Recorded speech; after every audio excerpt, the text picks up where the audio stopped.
আসসালামু আলাইকুম রহমতুল্লাহ। প্রিয় ভিউয়ার্স, সালামের উত্তর দেওয়া ওয়াজিব, তাই সকলেই কমেন্ট বক্সে সালামের উত্তর দিয়ে যাবেন। সম্মানিত ভিউয়ার্স, ভিডিওটি ভালো লাগলে, ভিডিওটির দ্বারা উপকৃত হলে ভিডিওতে লাইক করে আমিন লিখে কমেন্ট করবেন। তারপর ভিডিওটি শেয়ার করে চ্যানেলটি সাবস্ক্রাইব করে আমাদের পাশে থাকবেন। সম্মানিত ভিউয়ার্স, আজকের ভিডিওতে আলোচনা করব রাতে আশারের নামাজের পরে সূরা ইখলাস ও ইস্তেগফার যে নিয়মে পাঠ করে আমল করিলে আল্লাহ তাআলা আপনার সকল দারিদ্রতা দূর করে দিবেন এবং আপনার সমস্ত বিপদ আপদ বালা মুসিবত দূর করে দিবেন এবং আল্লাহ পাক রব্বুল আলামিন আপনাকে অনেক টাকা পয়সা ধন সম্পদ দান করবেন, যেভাবে আল্লাহ পাক রব্বুল আলামিন হযরত ইয়াকুব আলাইহিস সালামকে ও একজন সাহাবীকে দান করেছিলেন। সুবহানাল্লাহ। সম্মানিত ভিউয়ার্স, গায়বীভাবে টাকা পয়সা ধন সম্পদ পেতে চাইলে সূরা ইখলাস ও ইস্তেগফার আমলটি কিভাবে করতে হবে সেই সম্পর্কে জানতে চাইলে ভিডিওটি স্কিপ না করে সম্পূর্ণ ভিডিওটি দেখতে থাকুন। সম্মানিত ভিউয়ার্স, রাতে আশারের নামাজের পরে সূরা ইখলাস ও ইস্তেগফার এই নিয়মে পাঠ করে আমল করিলে এক সপ্তাহের মধ্যে আল্লাহ পাক রব্বুল আলামিন আপনাকে অনেক টাকা পয়সা ধন সম্পদ দান করবেন ইনশাআল্লাহ। সম্মানিত ভিউয়ার্স, আমলটি আমি যে নিয়মে বলবো আপনাদেরকে সেই নিয়মেই করতে হবে। যদি আপনারা সঠিক নিয়মে যথাযথভাবে আমলটি করতে পারেন তাহলে অল্প কিছুদিনের মধ্যেই আল্লাহ তাআলা আপনাকে গায়বীভাবে অনেক টাকা পয়সা ধন সম্পদ দান করবেন এবং আপনার সকল বিপদ আপদ বালা মুসিবত দূর করে দিবেন ইনশাআল্লাহ। সম্মানিত ভিউয়ার্স, সূরা ইখলাস পবিত্র কোরআনের খুবই ক্ষুদ্রতম একটি সূরা। আমি আশা করছি আপনারা সকলেই সূরাটি জানেন। তারপরেও আমি সুশুদ্ধভাবে আপনাদেরকে সূরা ইখলাস পাঠ করে শোনাবো। আপনারা শুনে শুনে সূরা ইখলাস সুশুদ্ধভাবে মুখস্থ করে নেবেন ইনশাআল্লাহ। আউযু বিল্লাহি মিনাশ শাইতানির রাজীম। বিসমিল্লাহির রহমানির রহিম। কুল হুয়াল্লাহু আহাদ, আল্লাহুস সামাদ, লাম ইয়ালিদ ওয়া লাম ইউলাদ ওয়া লাম ইয়াকুল লাহু কুফুয়ান আহাদ। সাদাকাল্লাহুল আযীম। সম্মানিত ভিউয়ার্স, আমলটি করার জন্য অবশ্যই আপনাদেরকে এক গ্লাস পানি সংগ্রহ করতে হবে। আমি আশা করি আপনাদের সবার কাছেই গ্লাস আছে এবং আপনারা খুব সহজেই এক গ্লাস পানি সংগ্রহ করতে পারবেন। আপনাদেরকে বেশি কিছু করতে হবে না, শুধু আমি যে নিয়ম বলে দেব সেই নিয়মে আপনারা পবিত্র কোরআনের এই ছোট্ট সূরা অর্থাৎ সূরা ইখলাস পড়ে আমল করবেন। তাহলে অল্প কিছুদিনের মধ্যেই আপনাদের কাছে টাকা চলে আসবে, যেভাবে হযরত ইয়াকুব আলাইহিস সালামের কাছে এসেছিল। আর যদি আমলটি সঠিকভাবে করতে পারেন এবং সহিশুদ্ধভাবে করতে পারেন, সূরাটি সহিশুদ্ধভাবে তিলাওয়াত করতে পারেন, তাহলে অল্প কিছুদিনের মধ্যেই আপনাদের কাছে টাকা চলে আসতে পারে। তবে মনে রাখতে হবে, প্রতিটি আমল করার জন্য অবশ্যই আল্লাহর উপর এবং আল্লাহর কোরআনের উপর দৃঢ় বিশ্বাস রাখতে হবে। তবেই আপনি আমলটি করে রেজাল্ট পাবেন এবং উপকৃত হবেন। অন্যথায় আপনার এই আমল বৃথা হয়ে যাবে। কারণ আল্লাহ তাআলা বলেন, আমি এই কোরআন সৃষ্টি করেছি মানুষদের শেফার জন্য।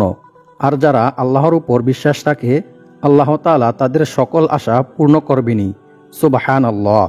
তাই আমলটি করার জন্য অবশ্যই আপনাকে মনে প্রাণে বিশ্বাস রাখতে হবে যে আমি এই আমলটি করার ফলে আল্লাহ তাআলা আমাকে গায়বীভাবে টাকা পয়সা দিয়ে সাহায্য করবেন ইনশাআল্লাহ, যেভাবে আল্লাহ তাআলা তার নবী ইয়াকুব আলাইহিস সালামকে গায়বীভাবে টাকা পয়সা দিয়ে সাহায্য করেছিলেন।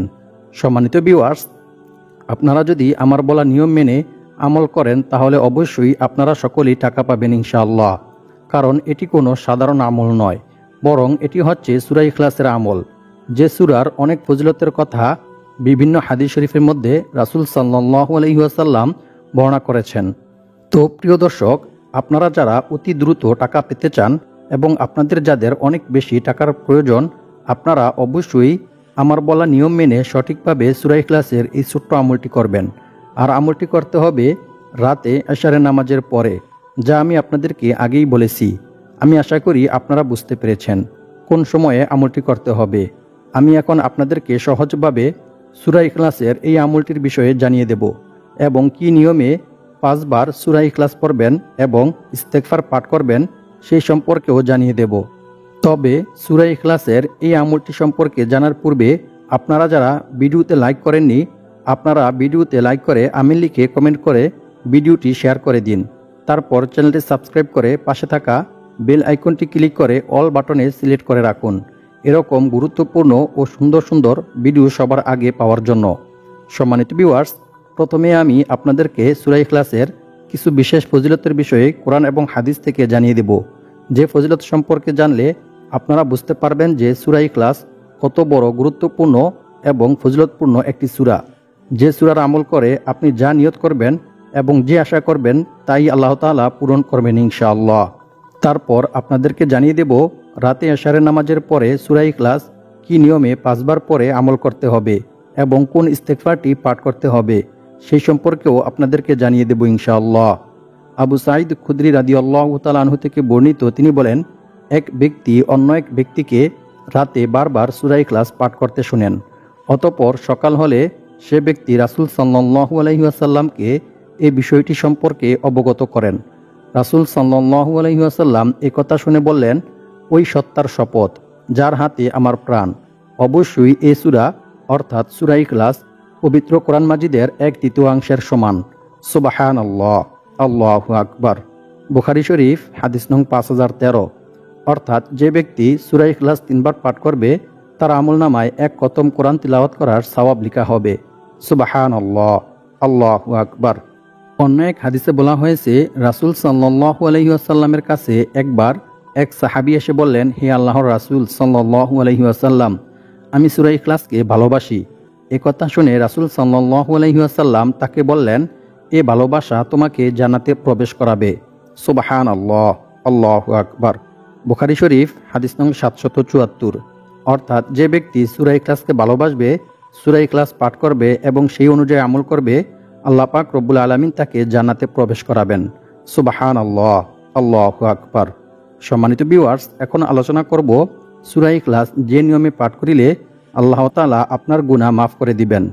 আল্লাহর রাসূল সাল্লাল্লাহু আলাইহি ওয়াসাল্লাম বলেন, যে ব্যক্তি প্রতিদিন 200 বার সূরা ইখলাস পাঠ করবে তার 50 বছরের গুনাহ ক্ষমা করে দেওয়া হবে। সুবহানাল্লাহ। তবে ঋণ থাকলে তা মাফ হবে না। নাউযু বিল্লাহি মিন যালিক। তিরমিজি শরীফ হাদিস নং 2898।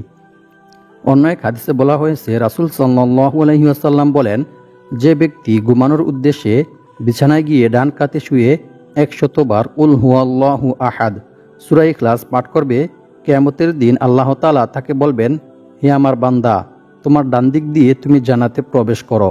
সুবহানাল্লাহ, আল্লাহু আকবার।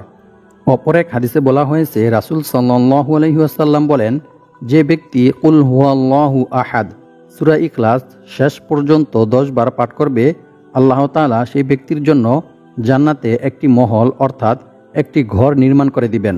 সুবহানাল্লাহ, আল্লাহু আকবার। এই কথা শুনে ওমর বিন খাত্তাব রাদিয়াল্লাহু তাআলা আনহু বললেন, তাহলে আমরা বেশি বেশি করে সূরা ইখলাস পাঠ করব, হে আল্লাহর রাসূল সাল্লাল্লাহু আলাইহি ওয়াসাল্লাম। তারপর রাসূল সাল্লাল্লাহু আলাইহি ওয়াসাল্লাম বললেন, আল্লাহ তাআলা এর চাইতেও বেশি দানশীল। সুবহানাল্লাহ, আল্লাহু আকবার। মুসনাদে আহমদ হাদিস নং 15610। সম্মানিত ভিউয়ার্স, দিনে এবং রাতে যে কোনো সময় আপনি যদি সূরা ইখলাস 10 বার পাঠ করেন তাহলে আল্লাহ তাআলা আপনার জন্য জান্নাতে একটি ঘর নির্মাণ করে দিবেন। সুবহানাল্লাহ। অন্য এক হাদিসে বলা হয়েছে, এক সাহাবী যুদ্ধের ময়দানে নামাজের ইমামতি করার সময় বারবার সূরা ইখলাস পাঠ করেন। সাহাবীরা যুদ্ধ থেকে ফিরে এসে রাসূল সাল্লাল্লাহু আলাইহি ওয়াসাল্লামকে বিষয়টি সম্পর্কে অবগত করেন। রাসূল সাল্লাল্লাহু আলাইহি ওয়াসাল্লাম তাদেরকে বললেন, তোমরা তাকে গিয়ে জিজ্ঞেস করো কেন সে এরূপ করেছে।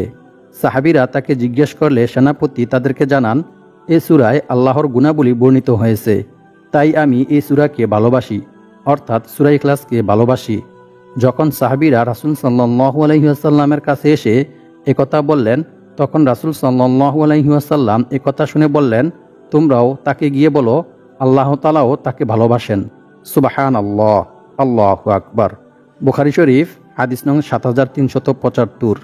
সম্মানিত ভিউয়ার্স, সূরা ইখলাসের এ সকল ফজিলত শুনে বুঝতেই পারতেছেন যে সূরা ইখলাস কতটা গুরুত্বপূর্ণ এবং ফজিলতপূর্ণ সূরা। তাই আপনারা যদি আমার বলা নিয়ম মেনে সঠিকভাবে সূরা ইখলাস 5 বার পরে আমল করেন তাহলে আল্লাহ পাক রব্বুল আলামিন আপনাদেরকে গায়বীভাবে টাকা পয়সা ধন সম্পদ দান করবেন ইনশাআল্লাহ। এমনকি এক সাহাবী নিজেও সূরা ইখলাসের আমল করে কিছুদিনের মধ্যে অনেক টাকা পয়সা ধন সম্পদের মালিক হয়ে গিয়েছিল। সম্মানিত ভিউয়ার্স, কিছুক্ষণ পর আমি আপনাদেরকে সূরা ইখলাসের এবং ইস্তেগফারের এই ছোট্ট নিয়মটি সম্পর্কে জানিয়ে দিব। তার আগে প্রথমে আপনাদেরকে আমলটি করার জন্য অবশ্যই ওযু করে পাক পবিত্র হতে হবে। সম্মানিত ভিউয়ার্স, আমলটি করার জন্য রাতে এশারের নামাজ অবশ্যই জামাতের সহিত আদায় করতে হবে, আর মেয়েরা ঘরেই পড়বেন। তারপর একটি পরিষ্কার পরিচ্ছন্ন পবিত্র গ্লাস নেবেন। সেই গ্লাসে 1 গ্লাস পবিত্র পরিষ্কার পানি নেবেন। তারপর একটি বিশেষ ইস্তেগফার পাঠ করবেন। প্রথমে আমরা ইস্তেগফার পাঠ করার গুরুত্ব ও ফজিলত সম্পর্কে কিছু হাদিস জেনে নেব। রাসূল সাল্লাল্লাহু আলাইহি ওয়াসাল্লাম বলেন, আল্লাহ তাআলা ওই ব্যক্তির চেহারা উজ্জ্বল করে দেন যে ব্যক্তি আমার কোনো হাদিস শুনেছে অতঃপর তা অন্যের কাছে পৌঁছে দিয়েছে। সুবহানাল্লাহ। সুনানে আবু দাউদ হাদিস নং 515। সম্মানিত ভিউয়ার্স, আপনারাও যদি ভিডিওটি শুনে উপকৃত হয়ে ভিডিওটি শেয়ার করে দিন, তাহলে আপনারাও এই হাদিসের ফজিলত অর্জন করতে পারবেন ইনশাআল্লাহ। আল্লাহ তাআলা পবিত্র কোরআনের মধ্যে বলেন, ইল্লা মান তাবা ওয়া আমানা ওয়া আমিলা আমালান সালিহা ফাউলাইকা ইউবাদদিলুল্লাহু সাইয়্যাতিহিম হাসানাত ওয়া কানাল্লাহু গফুরুর রহিমা। অর্থ, তবে যে ব্যক্তি তাওবা করে, ঈমান আনে এবং সৎকর্ম করে, পরিণামে আল্লাহ তাআলা তাদের পাপগুলোকে নেকি দ্বারা পরিবর্তন করে দেন। সুবহানাল্লাহ। আল্লাহ তাআলা অতি ক্ষমাশীল ও পরম দয়ালু। সূরা ফুরকান আয়াত নং 70। এক হাদিসে রাসূল সাল্লাল্লাহু আলাইহি ওয়াসাল্লাম বলেছেন, নিশ্চয়ই আল্লাহ তাআলা বান্দার তাওবা কবুলের জন্য পশ্চিম দিকে একটি দরজা খোলা রেখেছেন, যার প্রশস্ততা হচ্ছে 70 বছরের পথ। সূর্য পশ্চিম দিকে উদয় না হওয়া পর্যন্ত এ দরজা বন্ধ করা হবে না। তিরমিজি শরীফ হাদিস নং 3536। অপর এক হাদিসে বলা হয়েছে, রাসূল সাল্লাল্লাহু আলাইহি ওয়াসাল্লাম বলেছেন, আল্লাহর শপথ, আমি যা জানি তোমরা যদি তা জানতে, তাহলে তোমরা খুব কম হাসতে এবং অধিক পরিমাণে কান্না করতে, আর বিছানায় স্ত্রীদেরকে উপভোগ করতে না, বাড়িঘর ছেড়ে পথে প্রান্তে বেরিয়ে পড়তে এবং চিৎকার করে আল্লাহ তাআলার কাছে দোয়া করতে আর কান্না করতে। হায়, আমি যদি মানুষ না হয়ে একটি গাছ হতাম এবং তা কেটে ফেলা হতো, তাহলে কতই না ভালো হতো। সুনানে ইবনে মাজাহ হাদিস নং 4190। সম্মানিত ভিউয়ার্স, পবিত্র কোরআনে আল্লাহ তাআলা বলেন, আর যে ব্যক্তি আল্লাহকে ভয় করবে, আল্লাহ তাআলা তার সমস্ত সমস্যা থেকে উত্তরণের পথ বের করে দিবেন, আর তাকে এমন জায়গা থেকে রিজিক দান করবেন যা সে কল্পনাও করতে পারবে না। অর্থাৎ তার ধারণার বাইরে থেকে আল্লাহ তাআলা তার রিজিকের ব্যবস্থা করে দিবেন। সুবহানাল্লাহ। আর যে ব্যক্তি আল্লাহর উপর ভরসা করবে, তার জন্য তিনি যথেষ্ট হবেন। নিশ্চয়ই তিনি তার সমস্ত ইচ্ছা পূরণ করবেনই। সুবহানাল্লাহ। আল্লাহু আকবার। সূরা তালাক আয়াত নং 2 থেকে 3। অন্য এক হাদিসে বলা হয়েছে, রাসূল সাল্লাল্লাহু আলাইহি ওয়াসাল্লাম বলেন, সৎকর্ম ছাড়া অন্য কোনো কিছুই মানুষের হায়াত বাড়াতে পারে না, এবং দোয়া ছাড়া অন্য কোনো কিছুতেই মানুষের তাকদীর পরিবর্তন হয় না। মানুষ তার পাপ কাজের কারণে তার প্রাপ্য রিজিক থেকে বঞ্চিত হয়। নাউযুবিল্লাহি মিন যালিক। সুনানে ইবনে মাজাহ হাদিস নং 4022। অর্থাৎ যে ব্যক্তি গুনাহের কাজ করে, আল্লাহ তাআলা তার রিজিক ছিনিয়ে নেয়, তার কাছ থেকে টাকা পয়সা, ধন সম্পদ, সুখ শান্তি ছিনিয়ে নেয়। আর যখন সে তাওবা করে, ইস্তেগফার করে, ক্ষমা প্রার্থনা করে, তখন আল্লাহ তাআলা তার রিজিক বৃদ্ধি করে দেয়, তার সকল বিপদ আপদ, বালা মুসিবত, দুশ্চিন্তা দূর করে দেয় এবং তাকে অনেক টাকা পয়সা, ধন সম্পদ দান করেন। সুবহানাল্লাহ। অন্য এক হাদিসে বলা হয়েছে, রাসূল সাল্লাল্লাহু আলাইহি ওয়াসাল্লাম বলেন, যে ব্যক্তি ইস্তেগফার তথা ক্ষমা প্রার্থনা করাকে নিজের জন্য আবশ্যক করে নেবে, আল্লাহ তাআলা তাকে গায়বীভাবে রিজিকের ব্যবস্থা করে দিবেন। সুবহানাল্লাহ। আল্লাহু আকবার। সুনানে আন-নাসাই হাদিস নং 3819। সম্মানিত ভিউয়ার্স, ইস্তেগফারটি হচ্ছে, আল্লাহুম্মা আনতা রাব্বি লা ইলাহা ইল্লা আনতা খালাকতানি ওয়া আনা আবদুকা ওয়া আনা আলা আহদিকা ওয়া ওয়া'দিকা মাস্তাতা'তু আউযু বিকা মিন শাররি মা সানা'তু আবু'ু লাকা বিনি'মাতিকা আলাইয়া ওয়া আবু'ু বিযামবি ফাগফিরলি ফাইন্নাহু লা ইয়াগফিরুয যুনুবা ইল্লা আনতা। সম্মানিত ভিউয়ার্স, সূরা ইখলাসের আমলটি করার জন্য অবশ্যই আপনাকে এই ইস্তেগফারটি পাঠ করতে হবে। আপনি চাইলে আমার কাছ থেকে শুনে শুনেও পাঠ করতে পারেন। তারপর আপনাকে আরও একটি ইস্তেগফার 5 বার পাঠ করতে হবে। সেই ইস্তেগফারটি হচ্ছে, আল্লাহুম্মা গফিরলি যামবি ওয়া ওয়াসি'লি ফি দারি ওয়া বারিক লি ফি রিজকি। এই ইস্তেগফারটি আপনি 5 বার পাঠ করবেন। তারপর আপনাকে দুরূদ শরীফ পাঠ করতে হবে। কারণ যে কোনো আমল করার পূর্বে এবং পরে অবশ্যই দুরূদ শরীফ পাঠ করতে হবে, অন্যথায় সেই ইবাদত বা আমল আল্লাহর দরবারে পৌঁছায় না, আল্লাহ তাআলার কাছে গ্রহণযোগ্য হয় না। তারপর আপনাকে সূরা ইখলাস 5 বার পাঠ করতে হবে, তবে প্রত্যেকবার পাঠ করার পূর্বে অবশ্যই আপনাকে বিসমিল্লাহির রহমানির রহিম পাঠ করতে হবে। তারপর সূরা ইখলাস পাঠ করা হলে আপনাকে ইস্তেগফার আরও 5 বার পাঠ করতে হবে। আস্তাগফিরুল্লাহাল্লাযী লা ইলাহা ইল্লা হুয়াল হাইয়ুল কাইয়্যুম ওয়া আতুবু ইলাইহি, এই ইস্তেগফারটি 5 বার পাঠ করতে হবে। অতঃপর আপনাকে দুরূদ শরীফ পাঠ করতে হবে। তারপর আপনি গ্লাসের মধ্যে ফু দিবেন। ফু দিয়ে পানিগুলি আপনি বিসমিল্লাহির রহমানির রহিম বলে 3 ডোগে পান করবেন, আর কিছু পানি আপনার শরীরে আপনি ছিটিয়ে দিবেন। এভাবে আপনি কিছুদিন আমল করিলে ইনশাআল্লাহ আল্লাহ পাক রব্বুল আলামিন আপনাকে অনেক টাকা পয়সা ধন সম্পদ দান করবেন। এছাড়াও সূরা ইখলাসের আরও একটি গুরুত্বপূর্ণ এবং একদম 100% পরীক্ষিত একটা আমল রয়েছে। যদি আপনি সেই আমলটিও করেন তাহলেও আল্লাহ পাক রব্বুল আলামিন আপনার দারিদ্রতা দূর করে দিয়ে আপনাকে অনেক টাকা পয়সা ধন সম্পদ দান করবেন ইনশাআল্লাহ। সাহল ইবনে সাদ রাদিয়াল্লাহু তাআলা আনহু থেকে বর্ণিত, তিনি বলেন, এক ব্যক্তি আল্লাহর রাসূল সাল্লাল্লাহু আলাইহি ওয়াসাল্লামের কাছে এসে দারিদ্রতার অভিযোগ করলেন। তখন রাসূল সাল্লাল্লাহু আলাইহি ওয়াসাল্লাম তাকে বললেন, যখন তুমি ঘরে প্রবেশ করবে তখন সালাম দিবে, তারপর একবার সূরা ইখলাস পাঠ করবে। এভাবে আমল করার ফলে কিছুদিনের মধ্যেই ওই সাহাবীর দারিদ্রতা দূর হয়ে যায় এবং সে অনেক টাকা পয়সা ধন সম্পদের মালিক হয়ে যায়। সুবহানাল্লাহ। কুরতুবী শরীফ 20 নং খণ্ড 185 পৃষ্ঠা। আল্লাহ পাক রব্বুল আলামিন আমাদের সবাইকে এই নিয়মে ইস্তেগফারের ও সূরা ইখলাসের আমল করে দারিদ্রতা থেকে মুক্ত হয়ে অনেক টাকা পয়সা ধন সম্পদের মালিক হওয়ার তৌফিক দান করুক। আমিন।